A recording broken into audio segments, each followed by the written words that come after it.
Bismillahirrahmanirrahim. Assalamualaikum warahmatullahi wabarakatuh. Kebawah Duli Maha Mulia Paduka Seri Baginda Sultan Haji Hassanal Bolkiah Mu'izzuddin Wad Daulah, Ibni Marhum Sultan Haji Omar Ali Saifuddin Sa'dul Khairuddin, Sultan dan Yang di-Pertuan Negara Brunei Darussalam telah berkenan menghantar titah-titah berutusan tahniah kepada Kebawah Duli Maha Mulia Al-Sultan Abdullah Riayatuddin Al-Mustafa Billah Shah, Ibni Marhum Sultan Haji Ahmad Shah Al-Musta'in Billah Yang di-Pertuan Agong Malaysia yang ke-16. Dan Yang Amat Berhormat Datuk Seri Ismail Sabri bin Yaakob, Perdana Menteri Malaysia serta Kerajaan dan Rakyat Malaysia bersempena dengan ulang tahun Hari Kemerdekaan Malaysia kali ke-64.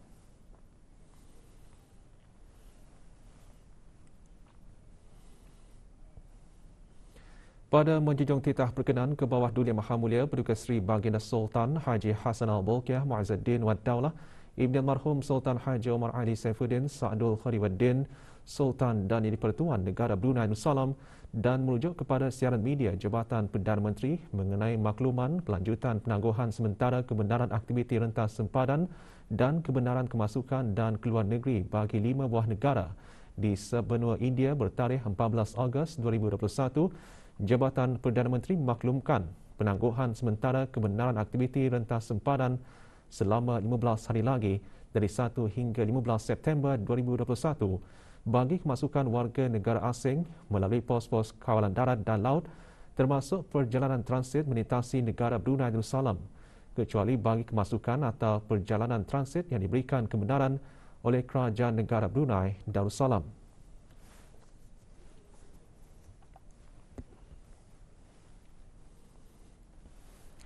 Kemasukan dan perjalanan transit melalui negara Brunei Darussalam hanya boleh dipertimbangkan bagi kenderaan-kenderaan yang mempunyai permit lintas batas dan penyata kebenaran transit yang dikeluarkan oleh Kerajaan Negara Brunei Darussalam dengan jaminan atau sokongan daripada pihak berkuasa negara yang berkenaan, dengan dikenakan syarat dan prosedur kemasukan yang sedia ada bagi tujuan atas urusan rasmi kerajaan, persekolahan, perkhidmatan-perkhidmatan kecemasan seperti ambulans, polis dan tentera, dan vaccinated transport operators yang mendaftar di luar negara dengan permit lintas batas yang dikeluarkan oleh Kerajaan Negara Brunei Darussalam bagi penghantaran bekalan import yang penting.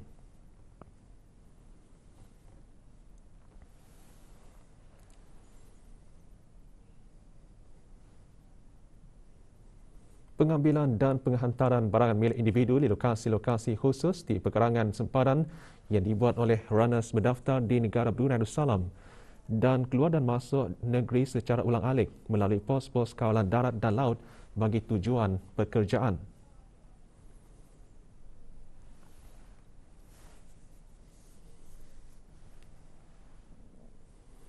Dan pelanjutan penangguhan sementara kebenaran kemasukan dan keluar negeri bagi 5 buah negara dari sebenua India, iaitu Republik India, Republik Demokratik Persekutuan Nepal, Republik Sosialis Demokratik Sri Lanka, Republik Islam Pakistan dan Republik Rakyat Bangladesh selama 15 hari lagi dari 1 hingga 15 September 2021 bagi perjalanan masuk semua warga negara asing yang berlepas dari atau melalui mana-mana lapangan terbang di sebenua India.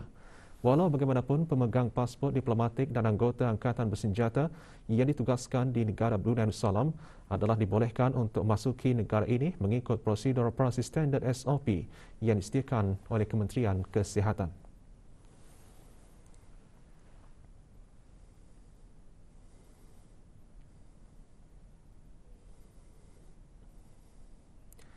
Perjalanan warga negara asing yang berlepas dari sebenua India dengan melalui negara Brunei Darussalam secara transit dan perjalanan keluar dari negara Brunei Darussalam menuju ke sebenua India atas apa jua sebab atau urusan. Walau bagaimanapun, pemegang pasport diplomatik dan anggota angkatan bersenjata yang ditugaskan di negara ini dibolehkan untuk membuat perjalanan keluar negeri serta warga negara asing yang memegang pas pekerjaan atau pas tanggungan yang telah dibatalkan atau pemegang Special Authorization Work Pass atau Professional Visit Visa yang telah bekerja sementara di negara Brunei Darussalam dan akan kembali ke negara asal masing-masing secara tetap. Penangguhan kebenaran juga dikenakan bagi warga negara asing yang telah diberikan kebenaran awal untuk memasuki negara Brunei Darussalam dari sebenua India melalui penerbangan yang telah dibenarkan sebelum ini, maka kebenaran tersebut adalah ditarik balik.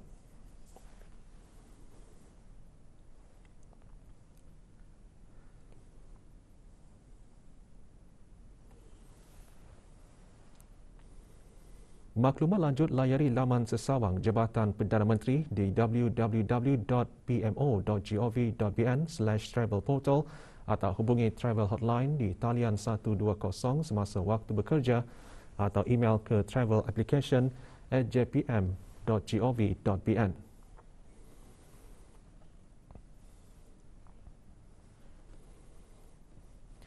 76 kes baru jangkitan COVID-19 disahkan kemarin di negara Brunei Darussalam yang membawa jumlah keseluruhan kes di negara ini kepada 2,641 orang.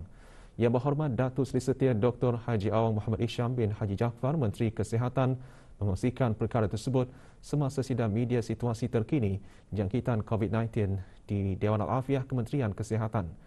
Menyertai sidang media Yang Berhormat Datuk Seri Setia Dr. Awang Haji Muhammad Amin Liu bin Abdullah, Menteri di Jabatan Perdana Menteri dan Menteri Kewangan dan Ekonomi kedua. Terdapat satu kluster baru telah dikesan yang membawa jumlah kluster aktif kepada 46 kluster. Kluster baru ini ialah kluster 1848 yang mengandungi 14 kes, yang mana 4 daripadanya adalah kes-kes yang baru dikesan hari ini. Manakala selebihnya adalah kes-kes yang telah dilaporkan sebelum ini sebagai kes yang belum dikenal pasti sumber jangkitannya. Terdapat 27 tambahan kes-kes baru kepada 7 kluster aktif yang sedia ada.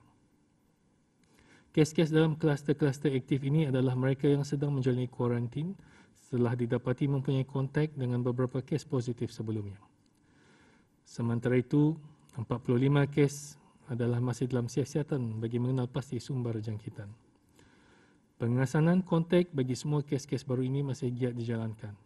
Semua kontak terdekat yang dikenal pasti akan diarahkan untuk menjalani kuarantin mandatory dan ujian RT-PCR SARS-CoV-2. Dalam pada itu, 111 kes yang telah disahkan sembuh pada hari ini membawa kepada jumlah kes yang sembuh sebanyak 836 kes. Ini bermakna pada ketika ini terdapat 1,794 kes aktif di negara Brunei Darussalam. Di kalangan kes-kes aktif tersebut, 7 kes dalam keadaan kritikal, yang mana 6 daripadanya memerlukan bantuan mesin pernafasan ataupun artificial ventilation, manakala satu lagi masih memerlukan bantuan mesin tambahan heart lung machine ataupun ECMO. Sementara itu, 33 kes lain yang dikategorikan dalam kategori 4 sekarang ditempatkan di unit rawatan intensif bagi pemantauan rapi.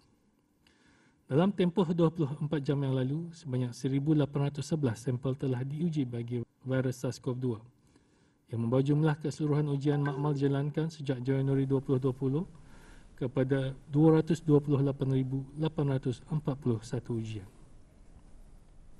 Sesiapa yang demam meskipun tiada kaitan dengan kes positif perlu menjalani ujian swab. Menteri Kesihatan menegaskan demikian semasa menjawab persoalan jika trend jangkitan di negara ini semakin menurun. Menurut Menteri Kesihatan, kes jangkitan bergantung kepada ujian swab yang dijalankan dan jangkitan berkemungkinan akan naik dalam beberapa hari seterusnya meskipun penurunan dicatatkan kemarin. Menurunlah dalam beberapa hari yang akan datang ini. Mengenai peningkatan penggunaan elektrik, Menteri di Jabatan Perdana Menteri dan Menteri Kewangan dan Ekonomi kedua menjelaskan tiada perancangan dibuat oleh Jabatan Elektrik untuk memberi diskaun pembayaran kerana kadar penggunaan elektrik di negara ini adalah sudah disubsidi. Jadi peningkatan pun disubsidis oleh kerajaan. Rundingan Meja Bulat ASEAN mengenai fintech dan literasi kewangan 2021 akan menyumbang kepada usaha-usaha Majlis Penasihat Perniagaan ASEAN mengenai e-perdagangan, sekuriti cyber, perjanjian rangka kerja ASEAN mengenai perkhidmatan yang memfokuskan dalam kebebasan perkhidmatan kewangan khususnya literasi kewangan. Perkara tersebut dinyatakan oleh Yang Berhormat Datuk Seri Setia Dr. Awang Haji Muhammad Amin Liu bin Abdullah, Menteri di Jabatan Perdana Menteri dan Menteri Kewangan dan Ekonomi kedua pada rundingan Meja Bulat ASEAN Fintech dan Literasi Kewangan 2021. Financial literacy plays a crucial role on inclusivity, Not only it is important to understand money and the changing nature of transaction, both for personal and business purposes, but digital financial literacy has become essential if we are to achieve our goals of ensuring that everyone can benefit from the advancements in fintech. Sementara itu, semasa rundingan panel kedua mengenai topik literasi kewangan dalam kemakmuran ekonomi ASEAN, Datuk Seri Paduka Awang Haji Ahmad Din bin Haji Abdul Rahman, Timbalan Menteri Kewangan dan Ekonomi Fiskal selaku pengerusi Brunei Darussalam Central Bank BDCB, antara lain berkata, literasi kewangan dilihat sebagai komponen penting untuk mencapai wawasan Brunei 2035 dan BDCB juga memainkan peranan penting dalam melengkapkan inisiatif literasi kewangan di negara ini. Lebih 300 peserta dari seluruh Asia Tenggara menyertai perbincangan secara maya. Meja rundingan ini adalah sebahagian daripada siri acara yang dianjurkan di bawah Brunei Chairmanship of ASEAN. Meja rundingan seterusnya mengenai Skills for Digital Age akan diadakan pada 29 September 2021.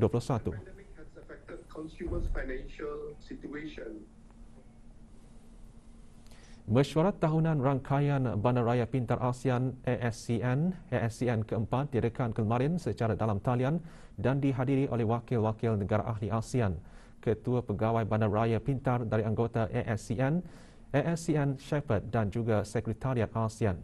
Mesyuarat dipengerusikan oleh Awang Haji Muhammad Nazri bin Haji Muhammad Yusof, Setiausaha Tetap Kementerian Pengangkutan dan Info Komunikasi, selaku pengerusi ASEAN Smart Cities Network 2021 dan National Representative Negara Brunei Darussalam ke ASCN.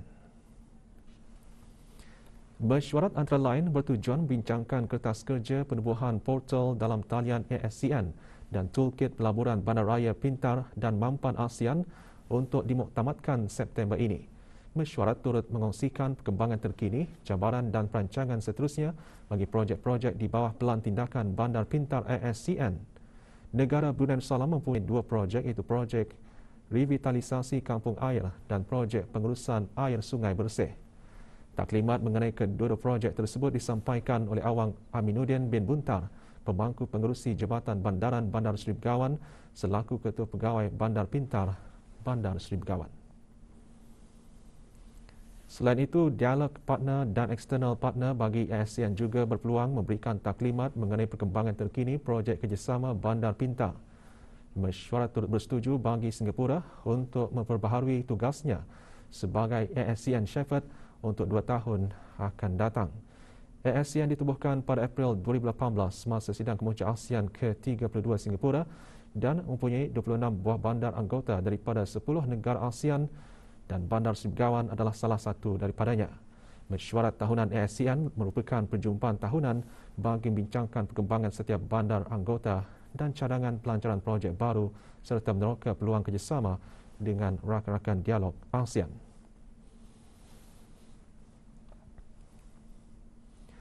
Taklimat pemberigaan mengenai Perintah Akta Pencen Umur Tua dan Elan Kurang Upaya Pindaan 2021 dan Perintah Orang Kurang Upaya 2021 diteruskan kemarin bagi pertubuhan-pertubuhan dan badan-badan bukan kerajaan orang kelainan upaya secara dalam talian.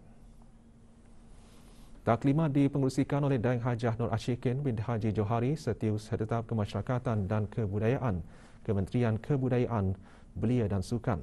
Taklimat bertujuan memberikan kefahaman secara lebih terperinci kepada warga-warga golongan kelainan upaya mengenai Perintah Akta Pencen Umur Tua dan Elan Kurang Upaya 2021 dan Perintah Orang Kurang Upaya 2021, khususnya faedah-faedah seperti elan dan undang-undang yang akan melindungi golongan tersebut dari penderaan dan pengabaian.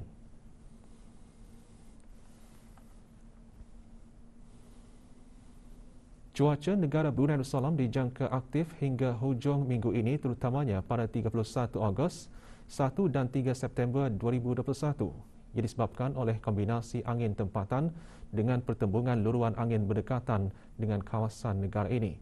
Keadaan tersebut menyebabkan pembentukan awan hujan menjadi lebih aktif dan seterusnya meningkatkan jumlah turunan hujan. Hujan di kawasan pesisiran dan hujan berpetir di kawasan pedalaman dijangka berlaku pada waktu petang, kemudian bergerak ke kawasan laut pada waktu malam. Keadaan hujan sekali sekala dijangka berlanjutan sehingga waktu pagi. Hujan dijangka lebat sekali skala dengan kelajuan angin boleh meningkat sehingga 45 km sejam. Semasa hujan, ketinggian ombak dijangka meningkat hingga 1 meter. Orang ramai dinasihatkan untuk mengambil perhatian akan risiko tinggi berlakunya banjir kilat, terutamanya di kawasan-kawasan rendah dan mudah banjir semasa hujan lebat bahaya dan bahaya kejadian pokok tumbang semasa keadaan berangin. Para pemandu dan pelaut juga dinasihatkan supaya sentiasa peka dengan ramalan, nasihat dan amaran cuaca terkini yang dikeluarkan oleh Jabatan Kaji Cuaca Brunei Darussalam. Maklumat cuaca boleh diperolehi dengan menghubungi talian cuaca 114 atau layari laman sesawang www.met.gov.bn atau layari laman Facebook dan Instagram @BruneiWeather.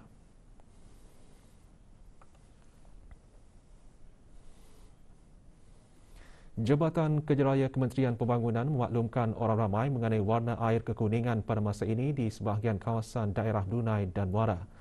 Sejak beberapa hari kebelakangan, kualiti air mentah Sungai Tutong tidak konsisten dan mengandungi tahap color unit atau warna yang tinggi atau gelap yakni kehitaman. Perubahan kualiti air mentah berpunca daripada hujan berpanjangan pada ketika ini yang menyebabkan banyak bahan organik dan tanah mengalir ke hilir sungai melalui aliran permukaan tanah serta menyebabkan kandungan mineral dan bahan organik menjadi tinggi. Walau bagaimanapun, usaha telah ditingkatkan untuk menangani isu air berwarna dengan melaksanakan pelbagai kerja-kerja operasi.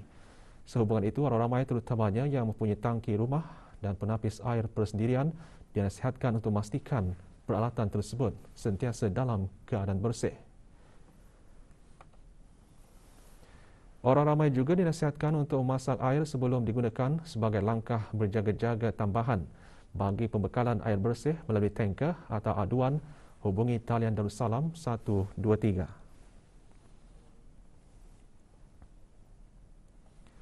Permohonan HIKAS 2021 secara dalam talian iaitu pusingan kedua kemasukan ke institusi-institusi pengajian tinggi awam IPTA iaitu Universiti Brunei Darussalam UBD, Universiti Islam Sultan Sharif Ali UNISA dan Politeknik Brunei PB akan ditutup secara rasmi pada hari Selasa 7 September 2021 pukul 3 petang. Kementerian Pendidikan melalui Jabatan Pengajian Tinggi dalam siaran akhbarnya menyatakan para pemohon hendaklah memastikan permohonan HIKAS dihadapkan secara dalam talian serta memuat naik dokumen-dokumen yang berkaitan termasuk borang HIKAS seperti yang diperlukan oleh IPTA berkenaan sebelum tarikh tutup permohonan. Pemohon hendaklah membuat pembayaran yang tertunggak secara dalam talian melalui BIBD Mobile Application sebelum hari Selasa 7 September 2021 pukul 11 malam. Dalam pada itu, sebarang permohonan dan pembayaran yang dibuat selepas tarikh atau masa yang ditetapkan tidak akan diterima dan pembayaran tidak akan dikembalikan. Bagi pemohon yang belum mendapat keputusan terakhir peperiksaan peringkat O atau A bagi bulan Mei atau Jun 2021, pemohon menghubungi pentadbiran HIKAS melalui email ask.hikas@moi.gov.bn atau membuat janji temu dengan Jabatan Peperiksaan melalui pautan examinations department moi.setmo.com.